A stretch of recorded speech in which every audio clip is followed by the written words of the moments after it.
Hi, I'm Jeanne and I'm part of Chris Winter's Inner Circle, and it's the group, as you know, you're all into if you're watching this, and we're learning how to eat keto healthy.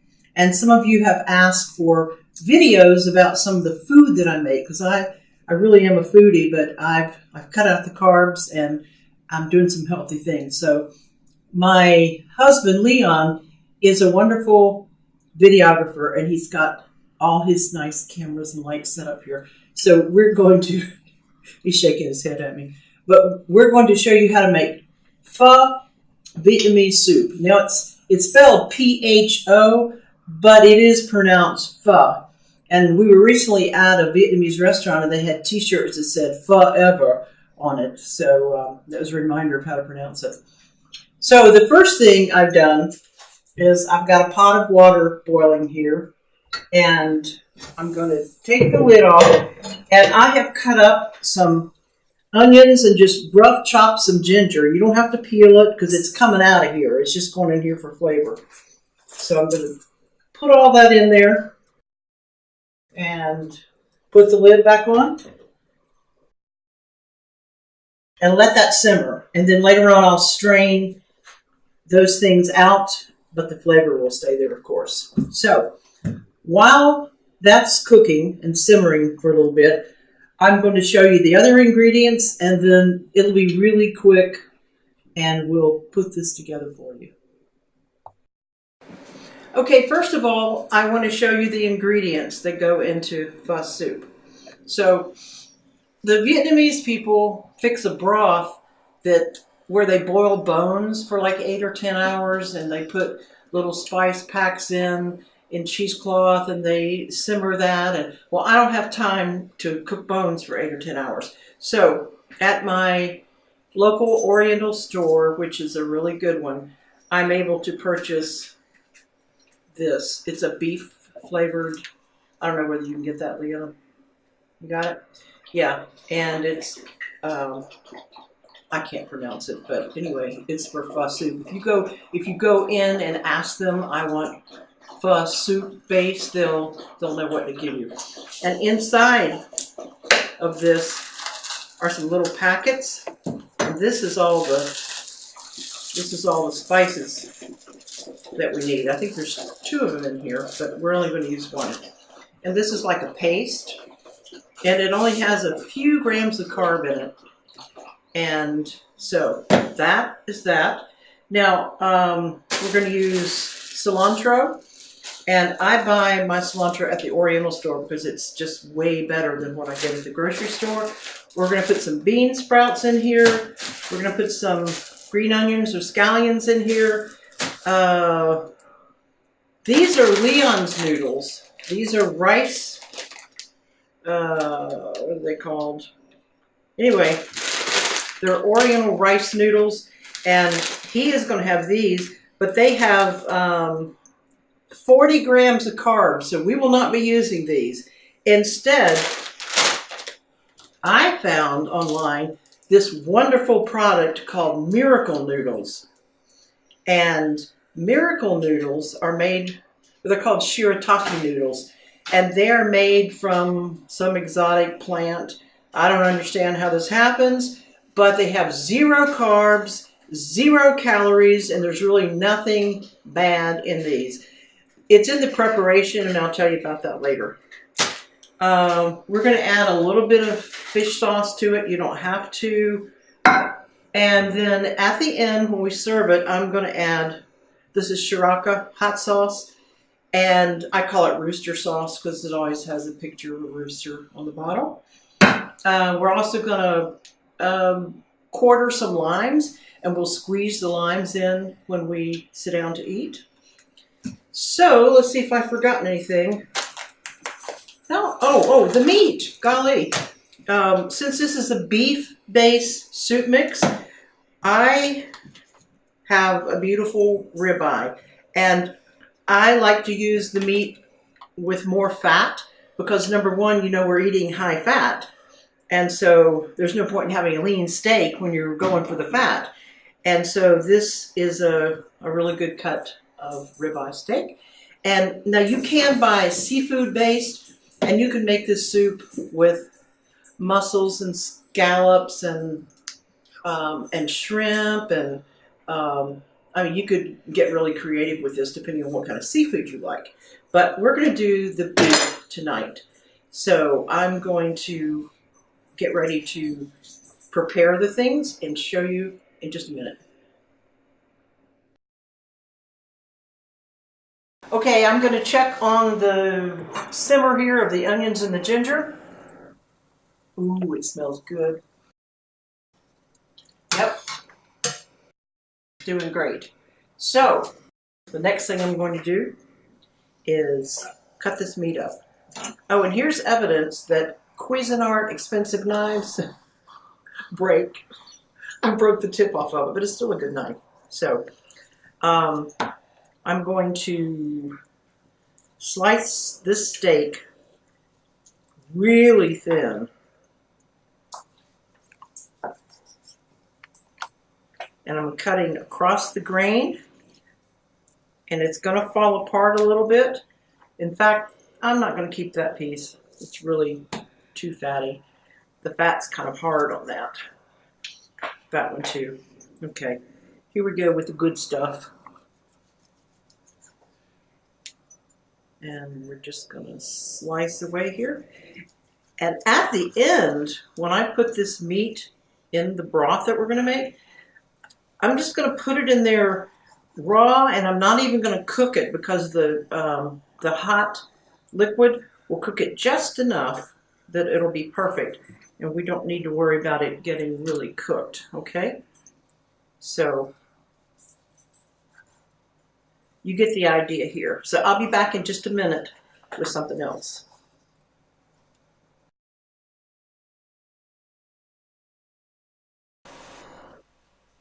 Hi. First of all, I want to stop and thank Leon for doing this filming for us, because it's 8 o'clock tonight and this is his dinner and he's hungry. So this is a labor of love for him. So Leon, thanks, babe. I have finished cutting up the beef. There you go.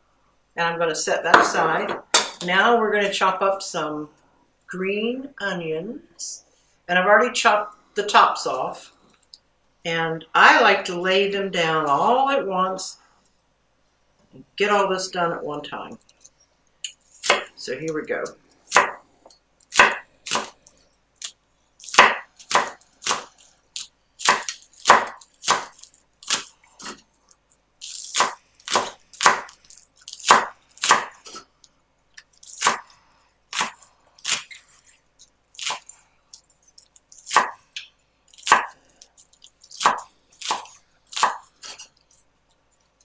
Okay, that's about as much green as I need. I'll put the rest of it over there. So I'm going to slide that over because I forgot to bring the bowl over here. And now we have some beautiful fresh cilantro. Now I don't like the stems to be in it a lot, and these have a lot of stems, so I'm probably going to just kind of tear some of this off. It's not an exact science. You can take some of these and just kind of tear it. If some stems get in here, it's really no big deal. I just don't want these long stems in here. So, and they're down at the end. You can just tear. Of course, we wash this first. But I find that the cilantro I buy from the Oriental store tends to be way cleaner than what I buy at the grocery store, which will have a lot of grit and dirt in it because they haven't even tried to get it clean. So I love this little Oriental market. I've been going to that Oriental market for, what, Leon, 28 years? Yep, and they've grown and they've changed locations, and it's run by a group of Koreans. So they've even given me, that's my poodle puppy, don't pay any attention to her. They've even given me cooking lessons in there from time to time. If I say, will you show me how to fix such and such? They do. They're awesome in that little store. So, And they bring in all their ingredients twice a week, fresh from markets in Atlanta and Richmond, Virginia. So it's always really good. And if you don't get there on the days they stock, you're out of luck. They also make gallon containers of kimchi. So I have a refrigerator out in the garage that's full of kimchi. And it's kind of homemade, so of course they're Korean. So I'm lucky like that.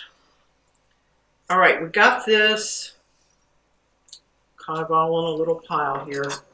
So I'm just gonna chop that up a little like that, then kind of turn it around and chop it a little more. So while I'm here, I'm going to go ahead and get the lime because we're going to use that. Now, cut the ends off, set it down, cut it in half, and then cut it in thirds. And that's, oh, I like to slit it in the middle too. That way when you go to squeeze it, puppy stage, don't worry about her. When you squeeze it, it'll be easy to squeeze and get the juice. Okay? And Leon has set his headphone down. He's gone over to deal with the puppy. So we have two poodles. We have one that's 3.5, and he's what's called a royal poodle, a giant poodle.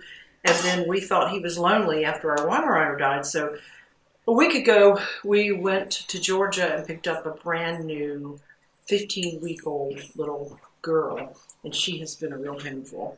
So anyway, I've got all this made, and I'm going to stop and prepare the noodles, and I'll be back in just a minute or so. Instant for you. All right, we're going to wrap this up. Now, while the camera was turned off, I did a few things. I took the Miracle noodles and I rinsed them really, really good in the sink. And I didn't want to make Leon have to move the camera for the sink. So the reason you rinse and rinse and rinse and rinse those noodles is because when you open them up, I don't know why, but they've got a fishy smell to them. And if you, I'll post some links again to the video where I learned to cook these noodles. But you have to rinse and rinse and rinse until there's no more fishy smell to them. And then I put them in a little pot, and I boil them for 2-3 minutes or so, and they're here. They're here. Now, Dr. Gundry says that when you're finished with these, to put them in a skillet and just kind of dry them out a little bit. There are other people online who don't tell you to do that. But you'll hear them spitting a little bit, but I'm just going to give them a little dry roast. You don't put oil in the pan, you don't put butter. It's just a drying out of the noodle, and it gives it a little more pasta texture and flavor. So while that's doing, I also strained the ginger and the onions out of this broth because I didn't want to make you watch me do all that. And I threw them away because there's no reason to keep it anymore. Now, we're going to, I'm multitasking here for a minute. We don't have to do this a lot. Yeah, we're just drying it out a little. You see how nice they look? I mean, it's like real pasta. It's awesome. Okay, so I'm going to watch those. I've got them kind of on a medium heat. And we're going to come over here, and I'm going to add my beef base, I'm sorry, to here. And I've got about this much water in here. It kind of boiled down. And that is my phone. Hold on. Okay, I've silenced my cell phone so you don't have to hear that. And I think these are dried out enough. I'm going to turn those off. Now, where was I? I was putting the soup base in here. And for that much water, I should be measuring this and going my directions, but I don't. But I'm going to put 2 hunks in there. How's that for measurement? 2 hunks. All right. Now, I've got a whisk. And it blends up really, really well. And remember those little spice packets I told you that they come inside here and they're wrapped up? That is so unbelievable. It's like star anise and cinnamon and all kinds of wonderful flavors. So I'm going to put this right down in there. And we're going to turn this down. Ouch. Not a good idea. Use the pot holder. And we're going to let that simmer. I'm going to bring it up temperature just a little bit and then maybe turn it down. Okay, so let me see. Oh, I wanted to show you this. This is one of my favorite kitchen tools. It's a little scraper. You can actually chop with it. But when I had chopped the onions and the cilantro, I just scoop them up with this, and it just really cleans up things nice for you. So these are pretty cheap, but I don't know what I'd do without that. And good tongs and a whisk, of course. But so far, we've got our beef cut up. We've got our green onions cut up. I've got my limes ready. And I've got cilantro. And I'm cooking my noodles. And I've got a pot of water. Get ready to boil. I'm going to boil Leon's noodles. And as soon as the spice pack has steeped a little bit, boom, we're going to put it all together. And Leon, you're going to get to eat, darling. Okay, we're going to put this together for you now, and Leon will get to eat. So I'm going to ladle this broth. And the broth has some fat in it because I can see it on top here, which is really good. Okay. So I put Leon's broth here. Now, when you go to a Vietnamese restaurant and order this, they're going to bring you the bowl with the noodles, and here's Leon's noodles. Just goes right in there. And they're going to bring you probably a tray with everything else. I think that the meat's already in, though, isn't it, Leon? Yeah, you don't bring raw meat. Okay. Alrighty. So I put the meat in here, and it starts to cook. If I turned it up so you could see it, it would fall out. All right. Now, there were a couple more things that I forgot about, and one of them is mushrooms. I like to put real finely sliced baby Bella mushrooms in here, and it will start to cook. And Leon just informed me that when he looked for Thai basil, they were out of it at the Oriental store. I probably would have had this dinner another night because Thai basil is really, really good in this. You cannot use normal basil. It just won't have the same flavor. You could if you want to, but I wouldn't. I would probably just have waited. But anyway, so we got the noodles. We got the beef that's already cooking. And like I said, this would normally be on the table, and you would put it in yourself. I'm going to sprinkle some green onions in here. I'm going to sprinkle some cilantro on top of this. And his noodles are in here. Now, this takes a little sriracha sauce here on top. And Leon is not as crazy about this as I am. Or I should say, he doesn't use it in the quantity that I do. So we'll just sprinkle a little bit in there. Now, normally, hold on. Normally you would also put hoisin sauce in here. You know, sprinkle some of this in. I'm not going to, for me, because it has 25 grams of carbs for 2 tablespoons. That's too many carbs for me. But Leon's not on a low-carb diet, so I'm going to put some in for him. Well, I thought I was. Wait a minute. Ah, this is a new one. Let me get this off. There we go. And this is hoisin. See that? All right. And a little bit of that in there. Not a whole lot. And then we would squeeze a lime. You can put jalapeno peppers in it too, but Leon doesn't care for it to be all spicy. He usually picks the jalapenos out, so I didn't bother to put them in. But there you go.